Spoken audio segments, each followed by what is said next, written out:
Welcome to Dad Crossing, a podcast about animals and parenting. We'll be chatting about island redos, the Mario invasion into your island life, and parenting. We are missing our fearless host, Mr. Dan Caparello, as he has left his digital beach paradise for a real one and is on vacation this week. Wishing him fun and safe travels. But I am joined by the two best fellows in the UK ever. Don't tell Flat Cap Gary that. One, Mr. Sean Abbott. How you doing today, sir? I'm very good. How are you?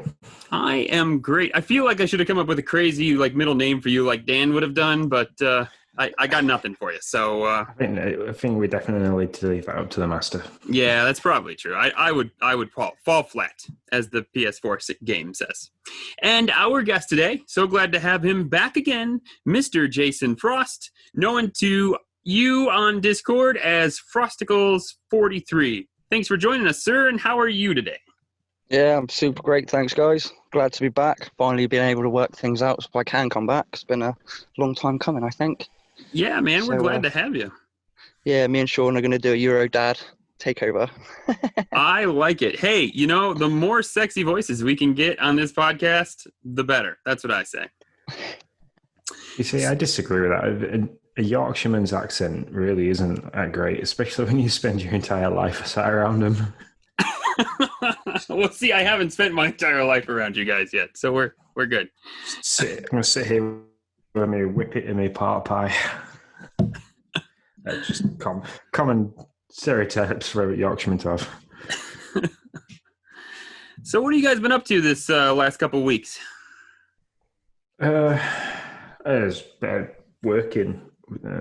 We went away for a couple of days last week with a close family friend of ours and their kids, just a couple of days by the beach, but I worked for most of it, so it was just my wife and the little ones.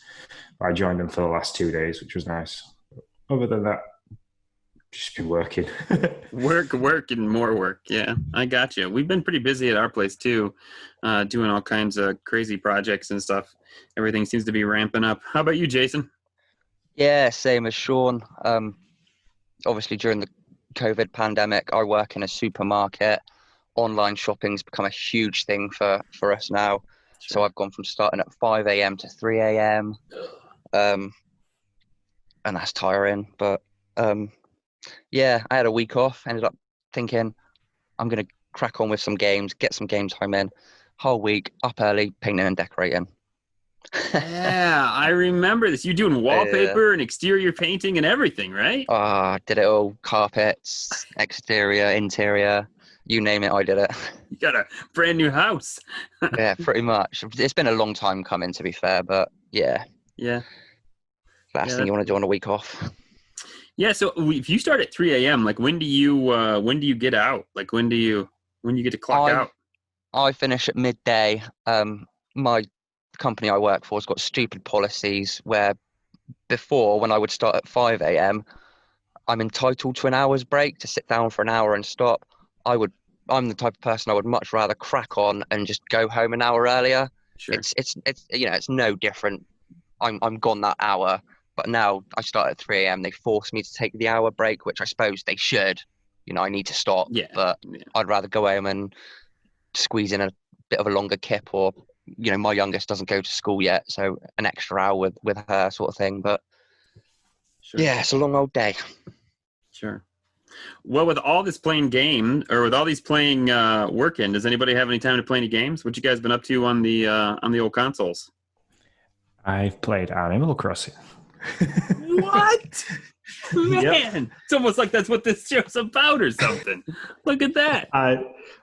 I finally pulled the trigger on redoing the island, and it's pulled me in. So I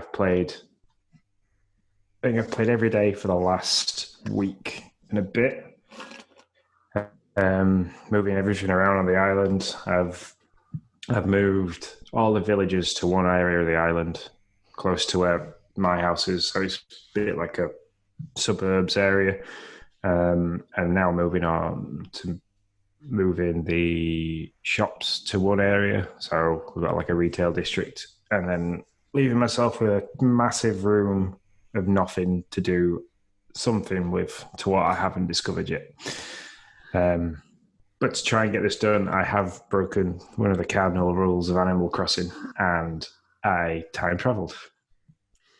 You know, one-time pirate goes on vacation only to have another one be on the cast. I tell you. No, I get it. I must be the only time traveling person on Animal Crossing that's managed to lose nearly 250,000 bells. Yeah. Yeah. How much money? Go ahead. Sorry. I've not done it for any financial benefit at all. I've just literally done it because, right, I need this incline to be built because I'm sick and tired of waiting for inclines and bridges and things to be demolished. It was, I thought I'd planned enough room for all the houses to be sort of like start and finish, but leave a gap between each house in a perfect line. And I didn't. I was one house short, so like I had to demolish 2 inclines so I could fit that one house in place. So it was that was doing my head in. Yeah, I was going to ask, how much money do you think you're going to spend when this is? Because I am also, to be fair, just kind of to hit the Animal Crossing all at once. I am also redoing my island, and I'm trying to figure out if it's 50,000 a pop. I'm going to move all 10 homes. I mean, that's 500,000 right there. I imagine I will be probably 1 million plus bells in when this is all said and done to get everything moved. I had 13.5 million bells in the ABD. I'm now down to 10.2. yeah.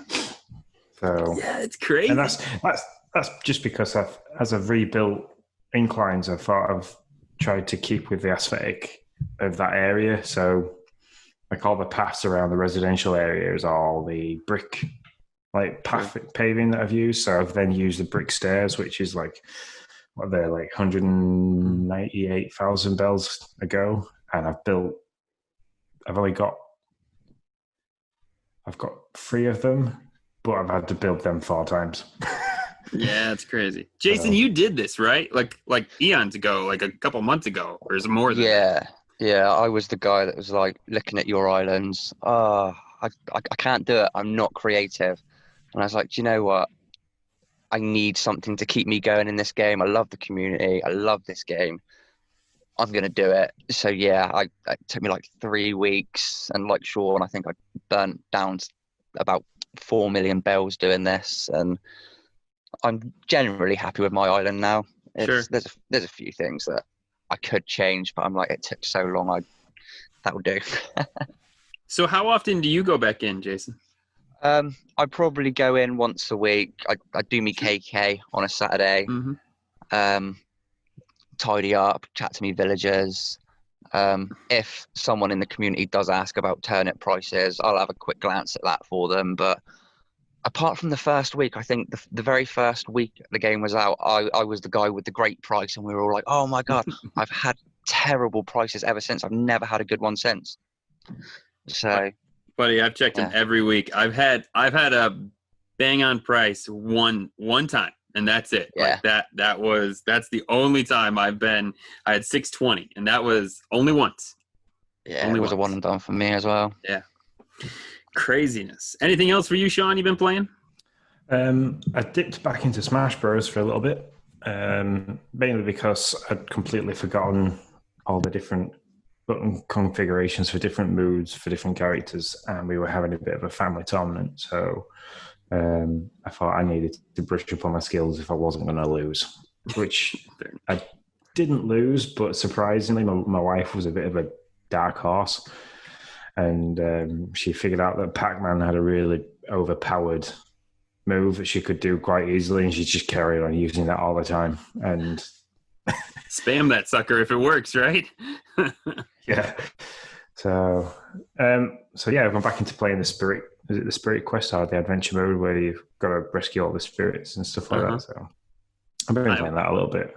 I was into that for a while, but I fell off pretty hard. I think I have finally decided I am not a Smash Brothers player. This was the one. I bought it. I was all in that first year. And I'm like, no, I don't. I appreciate you guys who are, but it's just not for me. What about? Are you a Smash player, Jason? Oh, huge. Loved it. Loved Nice. it at the start. I completed the adventure mode. And unfortunately for me, I'm not a big online player. So after I completed the adventure mode, I was kind of done with it, which is a shame because I would love to go back and play it, but there's nothing drawing me to it. So, yeah. Yeah, I gotcha. All right. Anything else for you, Sean? Just Mario Kart again. We were doing the old Mario tournament that I was on about in the last podcast, so it was just I think we played that just simply together as a family. Sure. To which my wife wasn't impressed because she doesn't like losing, and nobody can beat me at Mario Kart. So. Nice. So small tangent. Are you in? Are you excited about this home live thing that they this Mario Kart Homer circuit or whatever it is, where where it attaches to your Switch in the car camera thing? No, because I haven't got enough room in the house for that sort of thing. I think it's definitely aimed at like you guys over in America are people that have got a 2-story house that's you've got a huge dining room which is all hard floor and stuff like that. But our house, it's 15 foot across and 3 stories high. So it's like I don't have the room for it to be an enjoyable thing unless I just wanted to drive in a really tight figure of 8 in the kitchen. Yeah. Plus, it's like 150 quid a pop. So yeah, it is pricey. That's for sure. It's going to be a no. I'm really hyped for the 3D All Stars game. Oh yeah. I kind of want that physical copy of that though, because I think that's going to become a cherished item. Yeah. And even the old Game & Watch, I'd like to get hold of one of those. So that's on the Christmas list. Yeah, I don't really have any real affinity for the Game & Watch, but I think I just kind of got sucked in. Like I was looking pre-orders, like I was like, I want one of these. I was like, what do I want one of these? I don't even really I never played it. It wasn't my thing. But yeah, it sucked me in. I was like, I'm gonna get one of those. So yeah. Jason, what have you been up to? What have you been playing? For me, we've had these indie directs and whatnot. None of it's been my sort of thing. So in my eyes, whilst we're through a drought, I've just been burning through my backlog as and when I can. Recently completed Bayonetta 2. Nice. Which is a weird game. Like, I don't know. Yeah, strange. And currently at the moment, I'm flickering between Kirby Star Allies and Tales of Vesperia. But again, because I've now got very limited gaming time, they haven't really gripped me, and I'm trying to find that game to just keep my attention. Mm-hmm. And Townsman has done that for me. It's a bit like do you guys ever play Age of Empires on the PC back in the day? Yeah, Yes. Definitely. Yeah, it's a lot like that. Bit more cartoony, but it essentially it's that, and it's been on my watch list probably since it came out. And I was just having a glance on the shop, and I was like, I want to try something new. It was 75% off, so it was like 20 quid down to a £5, and I was like, do you know what? Now's the time. And that game really has grabbed me because you can just sit and go at your own pace. There's no, rush. Because I mean, like I get an hour and a half a night now. Mm-hmm. There's no, I've got to rush from this save point to that save point, or I've got X amount of time to rush through a certain amount of worlds. It's like Animal Crossing. For me, I can make what I need to make, get villagers to do what they need to do, and then just save and done for the day sort of thing. So it's good timing for me at the minute with that game. So I'm trying to remember, is Age of Empires turn-based or real-time strategy? What is that, I guess is what I'm asking. I'll let Sean answer that because I'm terrible with labels. I think it's like a not quite top-down real-time strategy game. Oh yeah, it's like your Command and Conquer style view where you're kind of looking down towards it, and you've got the 3D style buildings, and then it's just working your way through different. Well, in Age of Empires, was you're working your way through different like ages, are you? So I think you start off and you're basically Neanderthals and slowly work your way up to like Stone Age, Iron Age. Okay, but everybody's moving around, right? Like you're moving people. It's not like Civilization where it's like your guy just sits there until it's its turn again, and then you can move it so many spaces. Is that right? No, yeah, you could be attacked at any time, sort of thing. Okay. So, all right. Well, that's cool. I might have to check that out because that sounds like it'd be up my alley too. So I have been obviously I too, Sean. Because I was just playing Animal Crossing like 30 minutes or so every day in the morning, and that was about it. But then, I started to rip my own apart. And once this is done, if it looks anything like I hope it will, I'll show it off. If not, maybe I'll just bury it. But I'm trying to make my island like Toad Town in Paper Mario. And that turned out more difficult than I thought it would be, which is most projects in my life turn out more difficult than I think they'd be. But I found the Happy Island Designer. We showed this off in the very beginning. It came out before Animal Crossing actually even came out. And I dinked around with it a little bit. But now that I really need it for precision, people, if you're redoing your island and you need to know precisely where a building will go, that editor is fantastic. And you can search the Happy Island Designer for Animal Crossing, and it will pop up.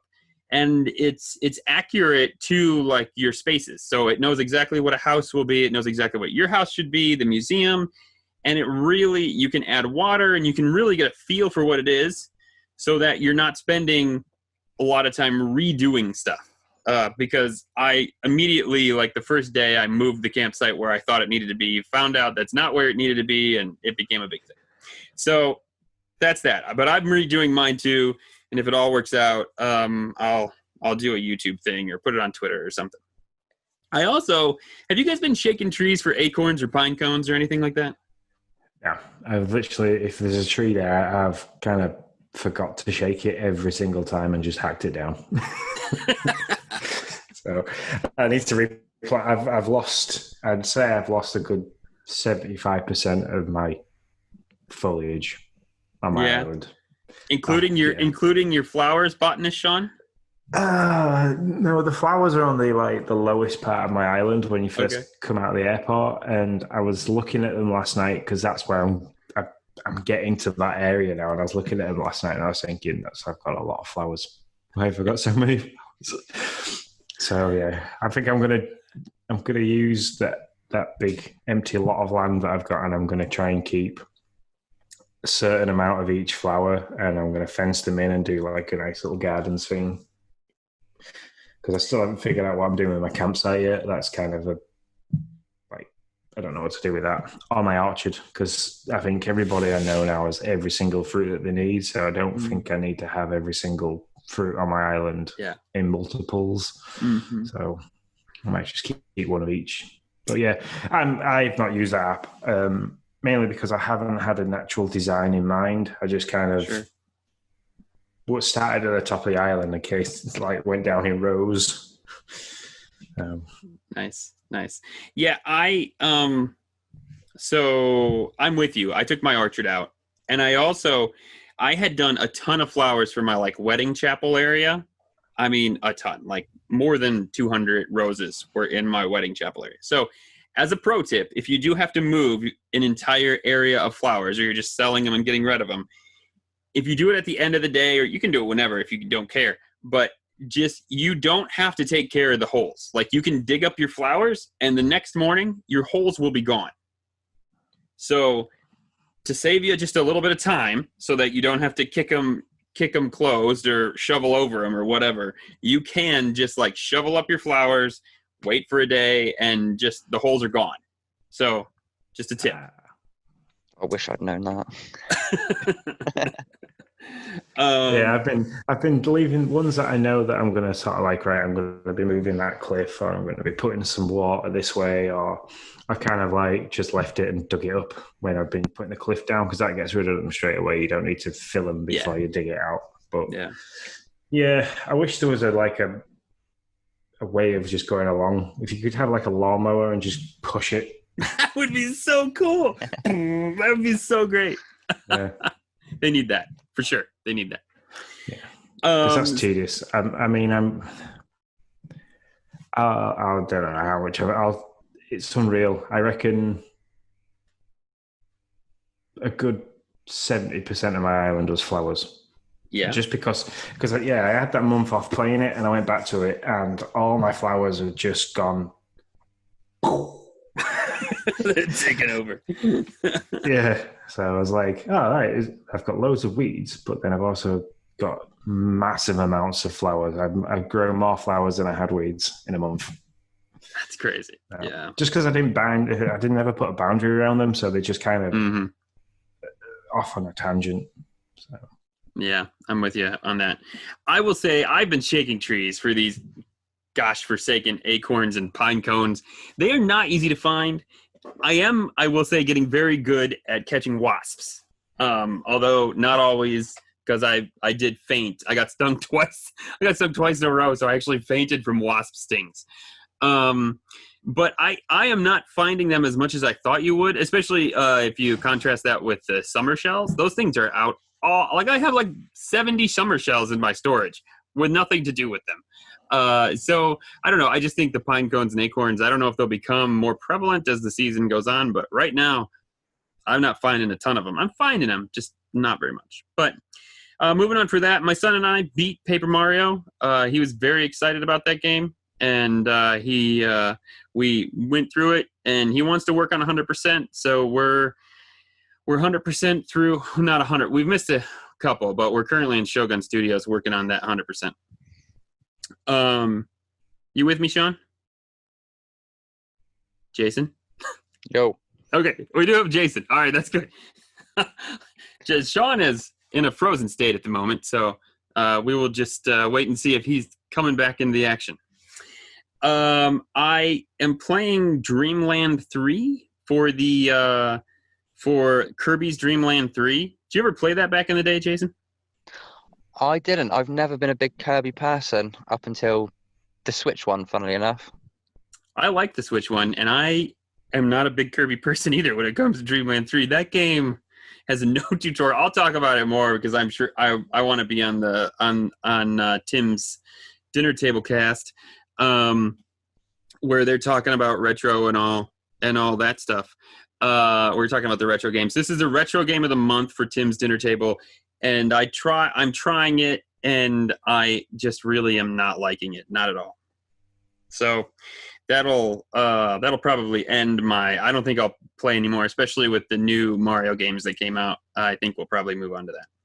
Yeah, definitely. And then last, for me, Boomerang Foo. Did anybody download? Welcome back, by the way, Sean.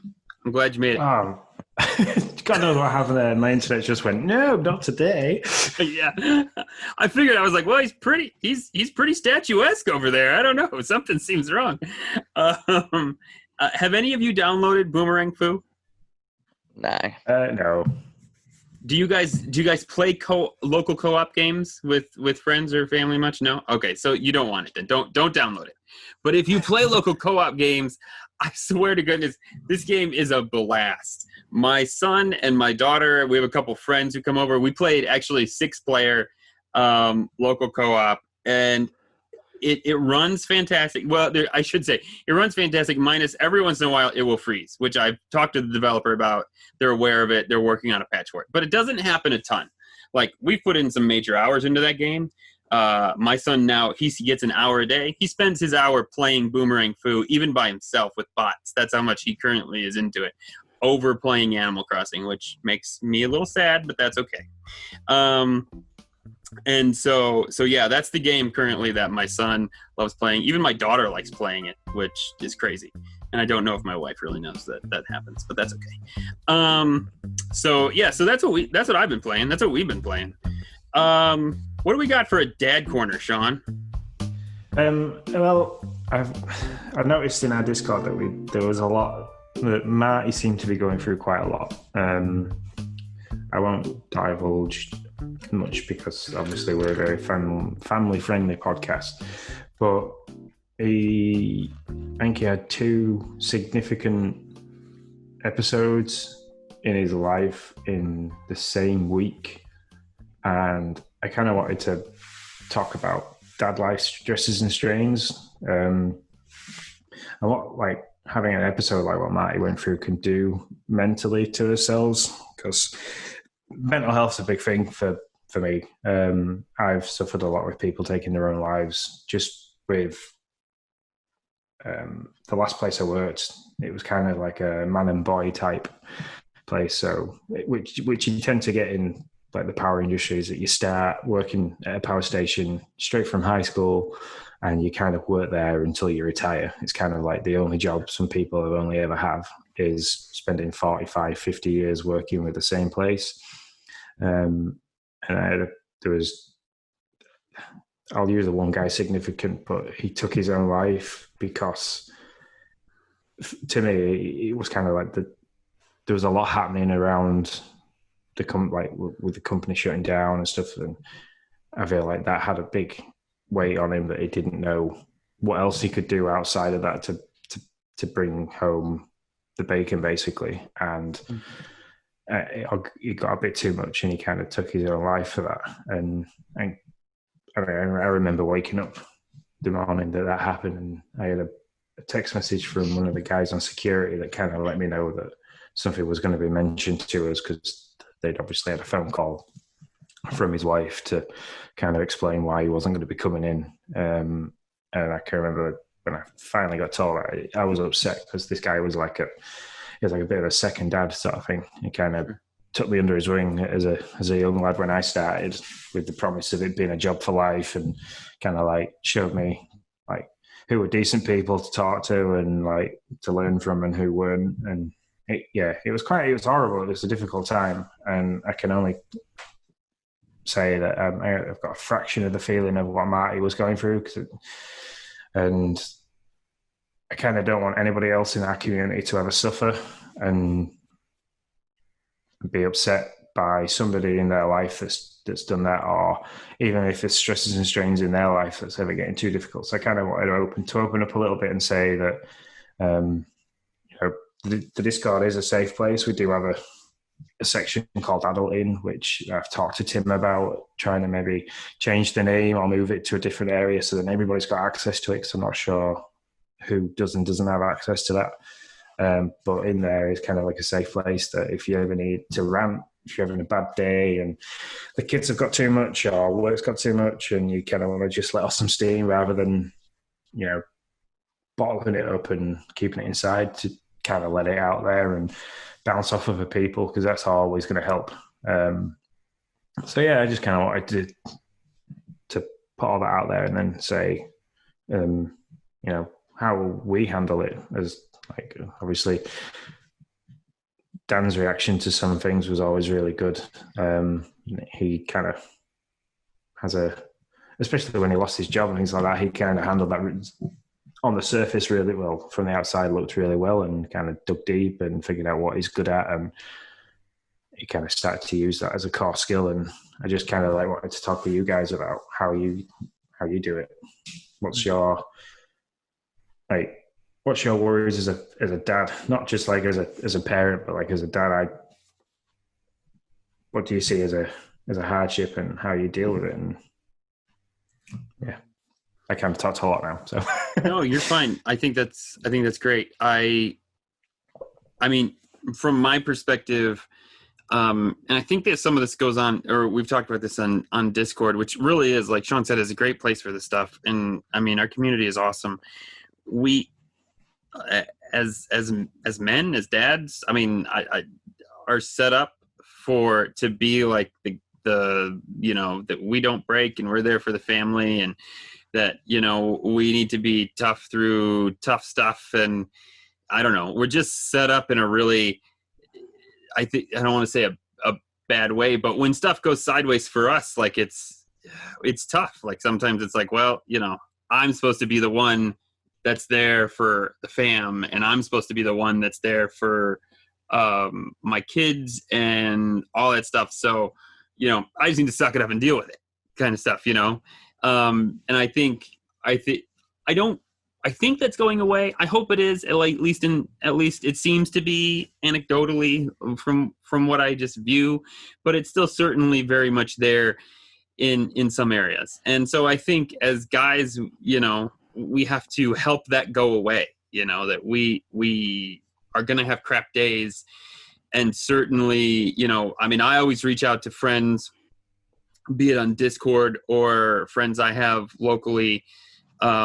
When stuff is crappy, like, you know, I mean, it happens, either at work or relationship wise, with the family, with kids, with the wife. It's like, you gotta be able to vent to somebody, and you gotta know that there are people out there that really care about you. I think that's like the biggest thing when you have the crappy day. And I, like, to be fair, I'm not a psychologist. It's just what I see in what I do, or something like, you know, I hear a lot of stuff because I am a social worker by trade, but I'm certainly not a psychologist or a counselor or anything like that. But it's like when people have that crap day or that crap experience, and then coupled on that, they feel like nobody cares whether that they're having that, and nobody cares about them, you know? And I think that, man, if there's one thing I would hope that anybody who's listening to this, and if it's one person, whatever, that gets something out of this, that's great for me. There's somebody who cares. Like, you can come on Discord. There's somebody who cares. Like, you can DM our Twitter is open. You can DM me on Twitter and I will answer you. There's somebody who cares. Like, don't forget that. So I know I just got super deep, but like, that's, I guess, my thing. So yeah, I'd definitely rather hear about somebody's bad day than pick up and read that one of our like friends it's got too much. Any day. I don't care. I don't care what it is. I don't care how small and insignificant it might be to somebody outside. Because that's the thing. Sometimes it's just a pile up of small little things, and you think, "Oh God, I can't handle." And you think, "Oh, this is really stupid. Why am I kicking?" I'd rather hear about that. I don't care. I don't care how small, how big. And that over bad news any day. So. Yep. Yeah, I think that's what's great with the adulting channel on Discord is you see someone vents, puts, you know, I've had a terrible day, blah, blah, blah. And within 5 minutes, there's so many people going, I hope you're okay. If you want to chat, drop me a message. You know, we're here for you.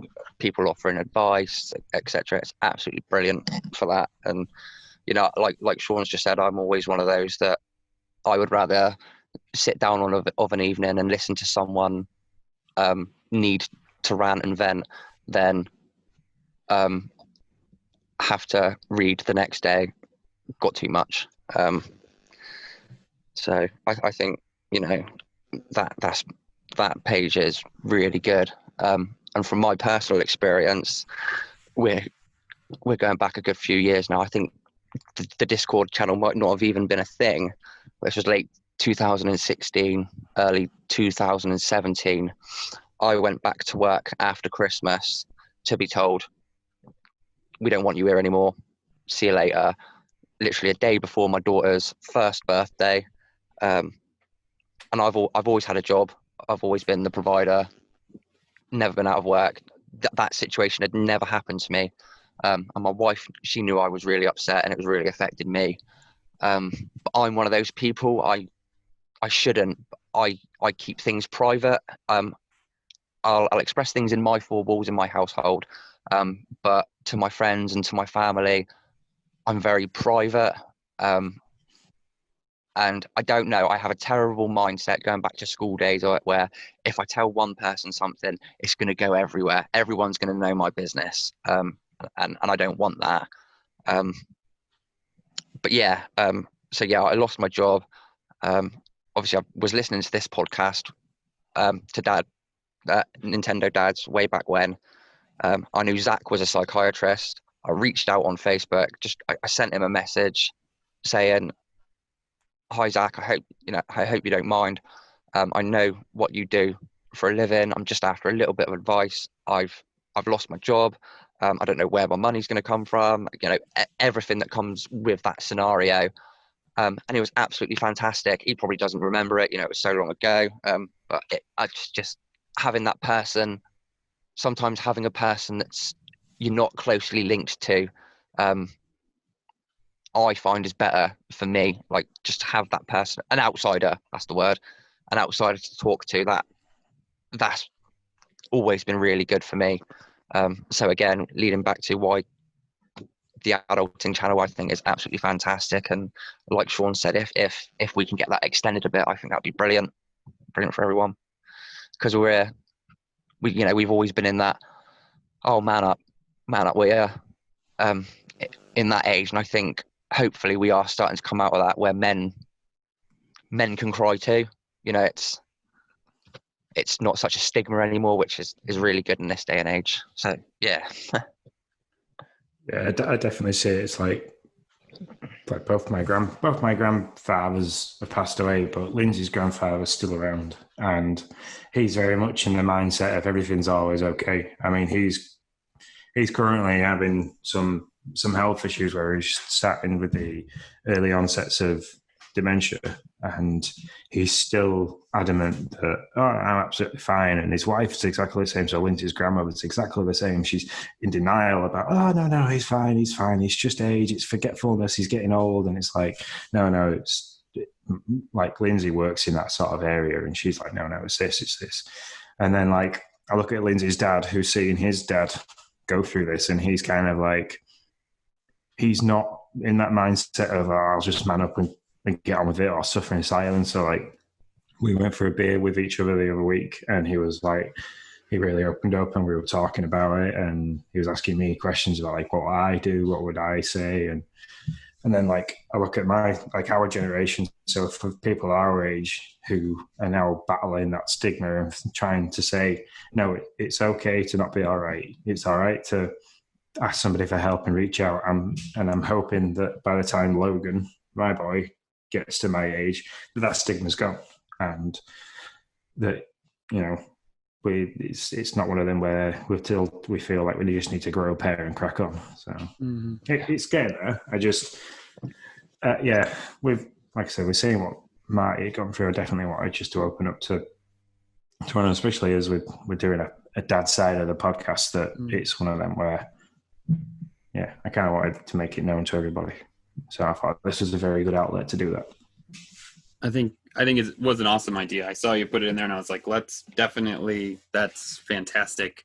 I know there's like one last thing for me, and my wife won't mind me sharing this because she's very open. She wants anybody who can get help from it. When our son was our first child. When our first child was born, Noah, she I knew about postpartum stuff, like didn't know about it, but I knew it was a thing. But she actually suffered from prepartum depression, which until she actually suffered with it, I had no idea like it was even a thing. Like my mind was like, what's going on? And hormone imbalance. It's common. So. Yeah. And so it was during Noah was born in actually he's a Valentine's baby. He was born on Valentine's Day. It was the winter, and it was the year here in Michigan where we had like crazy snow, at least for us, which shut down everything. And so it was rough. And at some point, like just due to thoughts and everything, she actually had to go get treated and be gone for a few weeks. And wouldn't you know, that was like normally I would have an outlet of friends and family and at church and everything.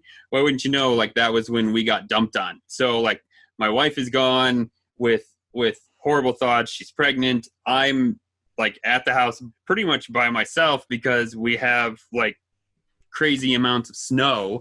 And so I wasn't really able to get out all that much. And that was a rough time. Like I would have loved to have had a Discord where I could just vent to friends that I knew would be there for me. And so unfortunately I wasn't part of Nintendo Dance at the time. But yeah, I mean, that was probably one of the toughest times in my life. And I just buried myself in a house project, actually. But it wasn't super easy to get through. Luckily, I mean, we do have family around here, so I wasn't completely and utterly alone. But still, yeah, it was crazy. I know I came back. We were gone for we were pretty much snowed in for 3 weeks, or it wasn't entirely like that, but like the snow always fell on Sundays, it seemed like, or Wednesdays when we would normally go to church. And so church was canceled for like 3 weeks in a row. And so I remember going back to church, and my wife was kind of back from the hospital, back from treatment at that point. And it was like we just came back and nobody knew what had happened at all, like, because it was just kind of how it all happened and how everything transpired. And it's just crazy how you can be so connected, but so utterly disconnected all at the same time. So, yeah, I don't know. That sounded rough. All I can think is I just keep thinking of The Shining, just with the snow and you've been on your own in a house. So I can imagine that it was absolutely horrific. Yeah, it was. Yeah, so I guess, I mean, if we don't have anything else to say, we just want you to know that there's somebody out there that appreciates you. And if you need to chat about anything, you can reach out to us on Discord. Reach out to any one of us on Discord. You can reach out to us on Twitter. Find us before we'll listen to your horrible day, because we've all had a horrible day, a horrible experience, a horrible season. Like, we've all had it. So yeah, especially this year with COVID, it's been like, if anything, now is the time when we're coming out of it all to kind of try and get back to normality, because some people are going to struggle to go back to normality. Yep. So. Yeah, that's for sure. Yeah. I am sending my son off to first grade tomorrow. Tomorrow is his first day of first grade. So yes. My kids go back this week, and I can't wait. I love them. My oldest went back yesterday. I love them so much, but please go. I am excited and a little. I mean, this is the first time our kids have been to school for like 6 months, something like that. Yeah, about 6 months. So yeah, I am excited that they get to go. He's very excited. Like, I keep on like, are you nervous? No, I'm really excited, Dad. I'm like, I'm excited. Like, I keep thinking he's not, but I'm pretty sure he is. So anyways, I think he is really excited. If we don't have anything else, we got some community questions. Yeah, definitely. All right. First, we want to you lead us in. Sorry. Sorry, no. First, we want to thank all the Patreon members of the Nintendo Dads for hanging with us on Discord. You guys are seriously the best community on the internet, and we love you all. And if you are listening to this and would like to chat with us three, plus a whole bunch of other awesome Animal Crossing fans and dads, you can join in on all the action for as little as $1 a month over at Patreon/Nintendo Dads.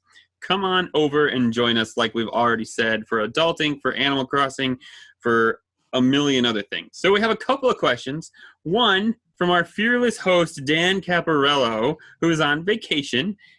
He says, what are your vacationing life hacks as a dad? So I believe he got all three of his children, him and his wife, got all three of his children they drove somewhere and then got on an airplane and then flew somewhere. And I have a feeling that might have been a skosh stressful. That's what I'm thinking. That's what I'm thinking happened. So, I've never put my kids on an airplane. I can't imagine the chaos. Have either of you done this? Yes, I have twice.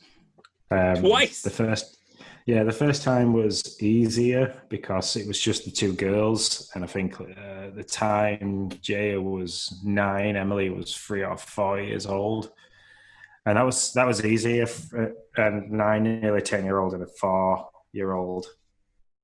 It was kind of like, oh, look, why don't you bring your tablets? We've got films downloaded on there, so we don't need the internet. So, like, here's some headphones. We bought you some snacks in the airport. And basically, it was a 4.5-hour flight, and they were so quiet for 4.5 hours. They just watched films, sat next to each other, cuddled up with teddy bears. super duper easy. Then we went again with Logan at how old was he? 1.5. Yeah, he was walking and squawking, so yeah, about 1.5.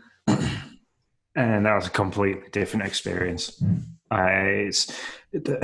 You've got to try and confine a small child that wants to run around all the time to one spot for 4 hours, because we went to the same place. Okay. So it was horrific because he didn't want to sit. He's never really been bothered about focusing on a screen. So he just wanted to run up and down the plane, which he did for 4 hours. He literally ran up and down the plane for 4 hours.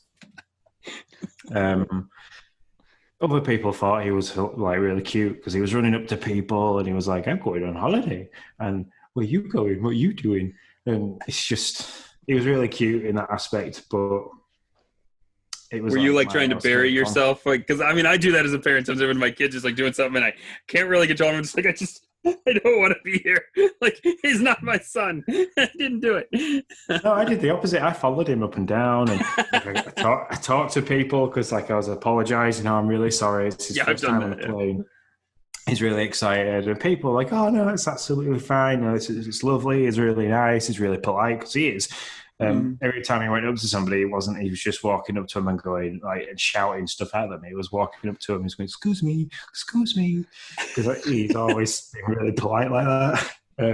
So it was really nice, and he broke the ice because there was a couple of people that we then bumped into while we were on holiday, and they were like, "Oh, how's he doing? Is he enjoying his holiday?" And it's like, "Ah, cool." It's like, but as for hacks, as parents who are taking kids, be prepared. So we bought him 4 new like Disney character cars, and we kept them in the boxes. And so like we took those with us. Like we kind of had a goodie bag each for each child, and in there was like something that we know they'd like, some of their favorite sweets, and like we kind of just did that. And it was like once we got on the plane and they were starting to, like, you could see they were getting a bit fidgety and uncomfortable. It was like, oh, the missus had pulled this bag out and she's like, "Here you go." And the kids are like, "Oh, wow, I've got a new toy." And "Wow, I've got this colouring book." Like, it kind of worked like that. So just go in prepared. So especially for flying on a plane, have a goodie bag. It's stuff that you can keep reaching into and taking out one at a time. Because once you do that and you kind of get that excitement about one item, as it starts to die down, you can build up the excitement for the next item, and it kind of keeps them entertained for a little bit. So, but like trying to keep them organized in an airport is horrific as well. So we kind of, I spent a lot of time running up and down, like, the escalator that's flat. Yeah. A lot of time riding up and down that for Logan. But yeah, it's kind of just be prepared for it to be difficult, especially if you've got a young child. Anything from 3 years up, I think it'll be a lot easier. But yeah, small child is horrific. Life hack number 1, bribery. Bribery works great. I like it. Oh, man, that holiday was so tiring. Isn't that the thing with when you take kids on vacation? You're like, well, now I need a vacation from my vacation. He just wanted to be in the water all the time, but obviously he needed like flotation aid all the time, but hated wearing it because it was ridiculously hot. We went to Greece and it was like 40 degrees every day, so he didn't want to wear extra layers or like a buoyancy vest. So like we tried armbands, but we were forever like trying to pull them off and like sweating underneath them. So his arms were a bit sore, and so like the second week of the holiday, it was just basically me stood in the pool, walking around the inside of the pool while he walked around the outside of the pool, getting ready to catch him if he decided to just jump in. And I had a full-on like horrific panic moment in the second week. Because one of these pools had like a little wall on the inside that you could sit on, which was perfect height for him to stand up and his shoulders be out of the water. So like he could walk along this wall, which went like around the entire of this little chill pool.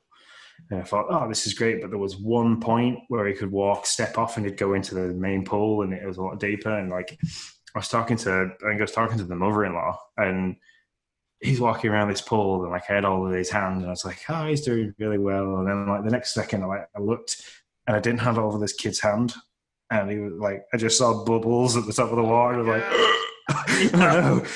Dragged him straight out, sat him on the side, thinking, oh my God, he's going to scream because he's literally just dropped in this water. And I was like ready for like crying and to cuddle him. And he was like, he just started laughing. And I was like, oh, okay, that didn't faze you at all. That's really scary. Yeah. So, my wife had something like that where she was with Noah, and I don't really know. I was actually on a work trip, and something happened where Noah slipped, and that kind of like that same kind of thing.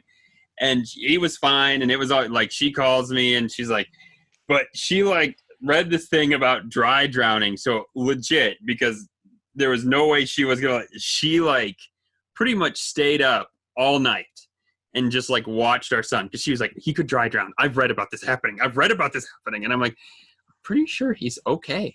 Like, I'm pretty sure. And she's like, no. And so like she checked on him. I don't think she slept that night, quite frankly. I legit don't think she slept at all. She just like sat up and watched him sleep. And everything was fine. But she's just the mom. She's just a mom like that. She's like, I'm not going to take any chances. So Jason, do you have any vacation life hacks? No, not really, to be honest with you. The kids haven't been on planes. We generally do staycations. Although last year we did a 7-hour car drive from Cornwall to Yorkshire. And the only real hack with that was leave early in the morning. Right, I think we left at 5 a.m. so they sleep most of the way. Yeah, that's a good car hack. Yeah. I can't believe that you left Cornwall to come to Yorkshire. You left a really nice part of the UK to come here. Yeah, that's the thing. Like, everyone says Cornwall's glorious and everything, and it is. Don't get me wrong, it's a fantastic county to live in. But I live there, so you know you've got to go and experience these other parts, like Yorkshire, Hastings, etc. You've got to go there and somewhere different. No, it is. It's nice around here. It's just like it probably the way you think about Cornwall is that I live here. I've been here all my life. Yeah, I don't. So our kids neither have never been on any planes or anything like that. But we do. Every year we go visit family in Illinois, which is like a 6-hour trip, and then every other year we go to the Illinois, and then we go to Minnesota, which is like 2 6-hour trips and a 12-hour trip back to Michigan, where we live. And so the 12-hour trip, actually the first time was probably the easiest. It was just with Noah. Noah was really little, and that kid slept, and we even screwed up and got on the wrong, like went the wrong way. And so it became like a 14-hour trip probably. I mean, we really screwed up bad. But he still slept, like he was fine. Like he was no problem. Like he slept through most of it. That was great.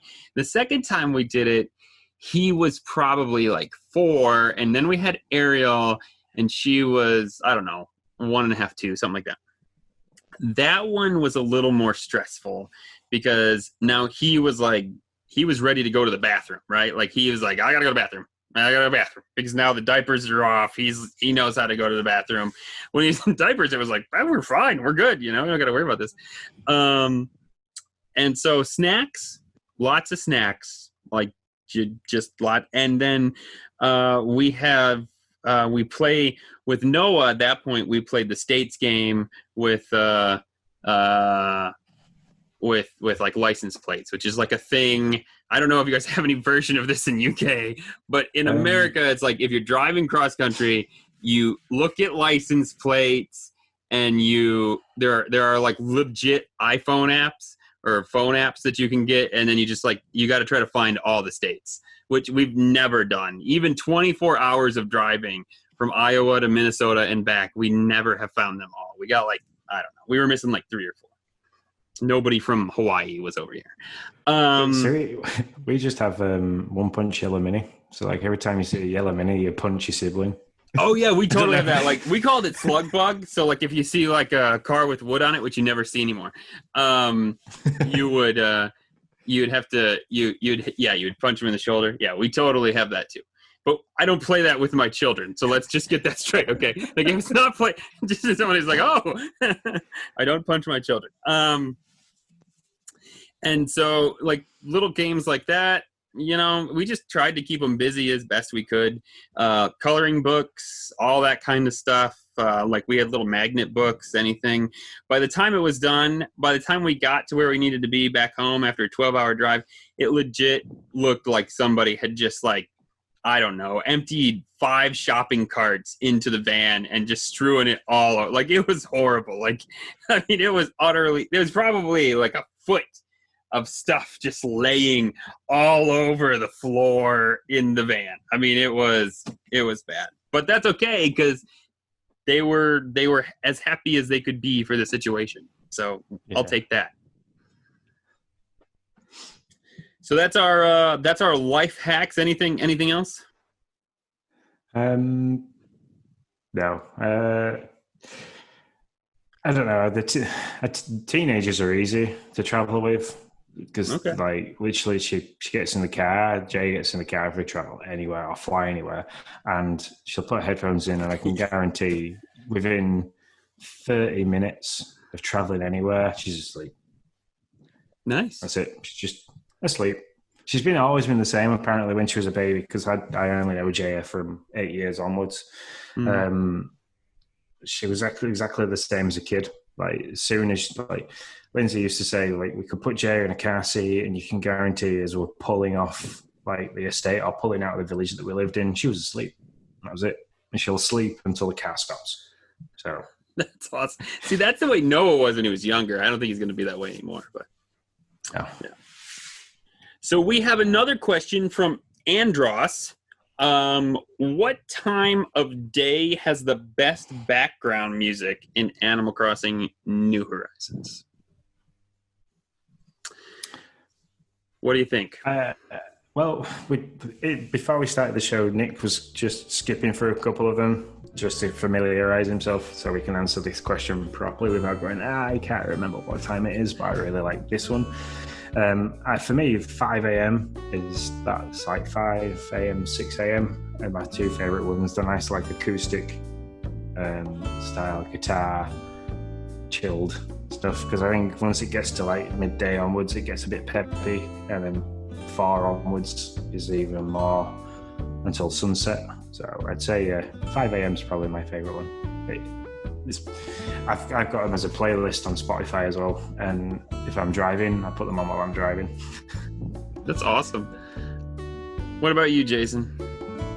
Yeah, after listening to what you were playing earlier, mine's got to be the 7 a.m. one, because for me, just I mean, it was only 6 months ago, but that nostalgic memory of going for my first work break at about 7:30 in the morning, sit down, on comes the Switch, do me dailies, and then just before, stood there waiting for the shop to open up and just listening to that music play.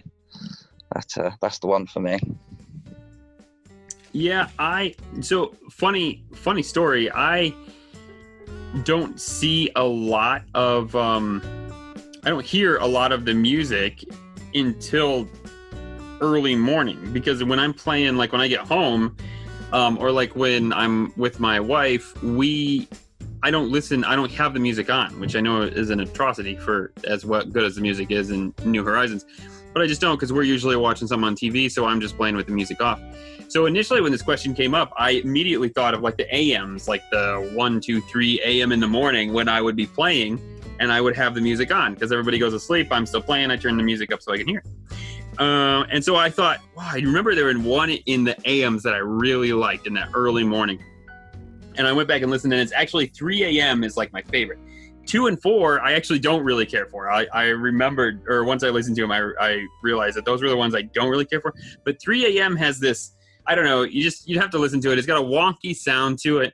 And it's just kind of fun when the hour flipped and I'd be playing. That was about the time that Sean would usually wake up and tell me to get to bed, which was always helpful. But I just always remember that time because it was just, or that song, because it was just really fun. And I don't know, it's not peppy, but it's not too low key either. And it's got this weird, I don't know what you music people call it, but it's got this weird sound in the middle, and I just really like it. But I agree with you guys. 5 to probably noon is my favorite batch of music altogether. Like that batch is just really good. So yeah, that's our thoughts. But in both of these questions, were you going to play something, Sean, or were you looking at something? I was trying to find it, but I can't find a decent one without it having adverts and everything before it. So. Oh, gotcha. I can. I'll try and go ahead. I'll try and record some sound bites, and yeah, I will look into trying to use it as segments. Okay, sounds good. That is a really good idea. Look at that. Yeah, we're making plans right here. As Zach used to say, listen to the sausage get made or something like that. How does that go? I don't know. Anyways, there's something there that Zach used to say. And I don't remember it, so I slaughtered it. All right, so those are our questions. If you have questions for us, or if you have your own answers to those questions and you want to let us know on Twitter or on Instagram or in the Discord, on Twitter and Instagram, you can find us at NDadCrossing. It's the same for both. So let us know what you think, or drop us a line and give us your thoughts or your questions. So the big reveal for this week was Super Mario 35, the 35th anniversary of Super Mario. We're getting like 3D All-Stars, some crazy Nintendo Switch online game. We're getting shoes. We're getting, I don't know. We're getting everything. We're getting some crazy Mario Kart thing, which we were talking about, the home circuit stuff. And there's, we already got Legos. We just like, Mario is raining from the sky. I am going to go outside and I'm going to dance a dance because I absolutely love Mario. I think they've hit the celebration of it being 35 years, which is shockingly only 1 year older than me. So I've had Mario in my entire life. It's amazing. They've done it in a really good way. They've hit the sneakerheads. They've hit the like retro guys with the Game & Watch. They've hit the like RC style live action type stuff with the Mario Kart Live, and then they've hit home with like my age, me specifically with those free 3D games. They are my favorite free 3D games of Super Mario ever. So nice. Yeah, so those three are 64, Super Mario Sunshine, and the first Galaxy. Yep. So obviously, and Nintendo 64, GameCube, and the Wii. 3D. So you can get them all in one pack. I'm sure you guys all know this, but Super Mario 3D World is coming out early next year, with some extra content and stuff like that. But for the purpose of this cast, one of the events that they're doing is, I know this is going to shock you. Who would think that there would be such a crossover? But they are bringing Mario items to Animal Crossing New Horizons, which is not new. Animal Crossing has had Mario items in other games. We were always wondering if it was going to happen in New Horizons. I'm sure we always thought it would, but now it's going to. So the question is, what items do you guys want to see on your Animal Crossing island? I want to be able to build walls out of the Mario bricks and the question mark blocks. That'd be amazing. That and piranha plants and Koopa shells. Basically everything. Want it all. All right, well, that was a good show. We're done. We want it all. Just give it to us all. No. I want like the overworld, anything that's overworld. So like the original overworld stuff. Even if I can have like a flooring design that makes it look like that, and bushes with the little eyes. If I could have the bushes with little eyes, that'd be so cool. Mm-hmm. So yeah, I'd have to redo. I'm think now I'm purposely going to not do any plants on my entire island until that's it. Refuse. Yeah, piranha plants are a must. Like, I think we need like piranha plants. That should happen. I will say this is a suggestion or a thought from DatFast, who is a Discord member, does a lot of first looks for us. Cool guy. He said he wants to be able to transport via pipes, which I think would be amazing if you could like put a pipe down in one area, put a pipe down in another, and just transport to different parts of the island. The moment he said that, he was like, yes, I want that. Give me that. With different colored ones, so you can like get to different areas. Yeah, that would be great. I love it. I love that idea. What about you, Jason? What do you want from Mario items on your island? I really want question blocks that you're able to put money in. So That like would be so obviously, cool. yeah, in the Mario games, he jumps up, you get the coin, whatever. As you guys were saying earlier, whilst you're redoing your islands, my orchard area is the one big area that's a hot mess, and it is a big area. I've just got different fruit trees and bamboo just thrown about everywhere. I would wipe that down, and I would make some sort of like Mario level there with question blocks for my guests to earn some money and things like that. So that would be brilliant. Really enjoy that. If they could do it, so if you put the question mark block down and every day it reset and you could hit it with a shovel like you do a rock. Yeah. Every time you hit it with a shovel, you get the coin noise and like bells come out, or like even Mario themed recipe cards for DIY stuff came out that you had to do it every day. That'd be really good. Yeah, you have to imagine there's Listen, going to be some Nintendo. DIY cards from this. Like there's gonna be a whole mess of DIY recipes that come out of this for sure. Yeah. Overalls, you're gonna want like the hat. Oh yeah. So Yeah, you're gonna be able to dress like Mario, 100%. when's it gonna be the 25th Zelda? Oh, in next year sometime. I don't know when, but I'm pretty sure it's next year if I remember from the Nintendo Dads podcast. Yeah. So are we gonna get a Zelda crossover? That would be easier for me because then I could just turn my orchard into the Lost Woods. That's totally true. Yes, I bet we will. I was just thinking, wouldn't it be awesome if they replaced your axe with the Master Sword? Now, come on, that would be great. Yeah. You just like hit the tree once and like everything just scatters out of it because you don't have to hit it multiple times. Yeah. I bet we will. Actually, I think that possibly Zelda could be a better crossover for Animal Crossing than Mario. You could have fairies fly around. Yeah. So you can like, is it Navi? You can have Navi flying around and stuff. Yeah, so I want, obviously coins, bricks, all that stuff. I want all that. It would be, I think the pipe thing that DatFast brought up would be amazing. I doubt we're going to get that, but man, if we did, I'd be totally sold. I would love to see some way where you could access, and I think we've brought this up before actually, where if they brought out the little nesses. So in the first Animal Crossing, I don't know, I know you're new, Sean. Did you ever play the original Animal Crossing? Jason? I dipped into it a little bit, and I know what you're referring to. That would be brilliant. Yeah. So in the first one, man, the reason a lot of people like got into that was because you could play certain NES games on, like you could get NES. They looked like the Nintendo. They looked like the original NES. And when you went up to it, pressed A, you would be taken into whatever game you had on there. I think it would be great if they released a line of those. And maybe it just takes you into whatever you're doing in whatever. Maybe they're just apps that you could already play on NSO, but now you can access them from Animal Crossing. I think that would be awesome, and I would be down for that. What about if they brought out a little DS that you could put down, and if you access the DS, it could take you to a micro version of New Leaf? You blew my mind, Sean.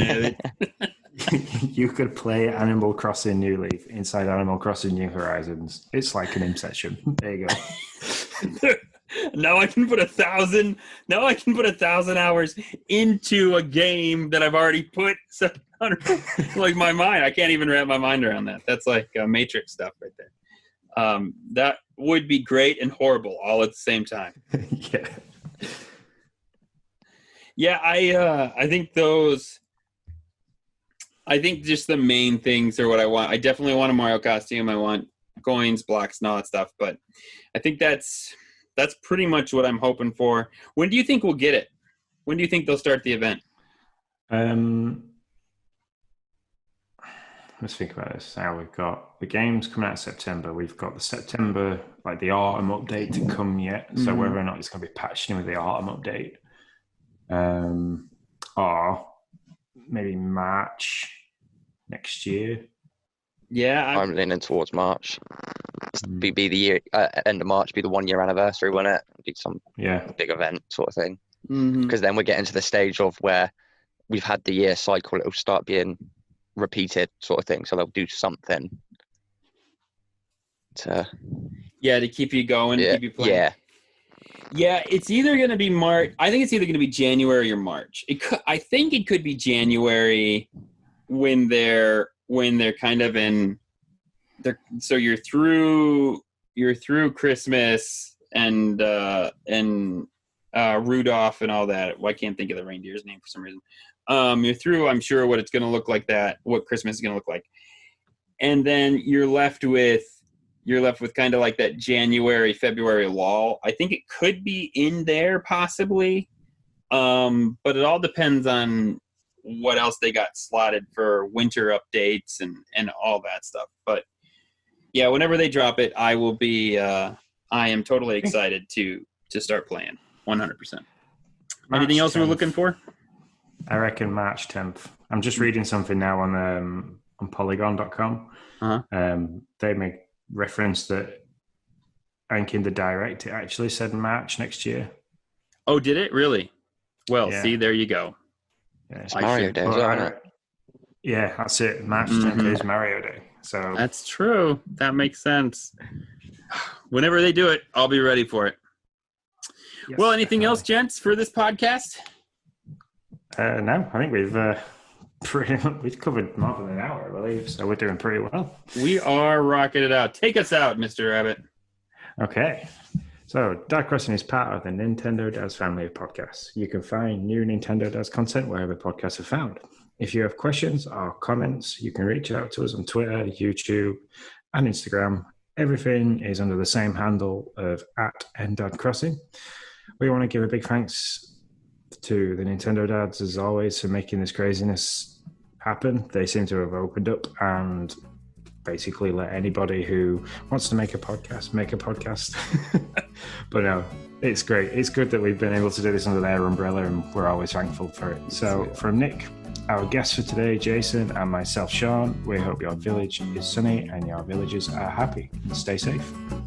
See you later.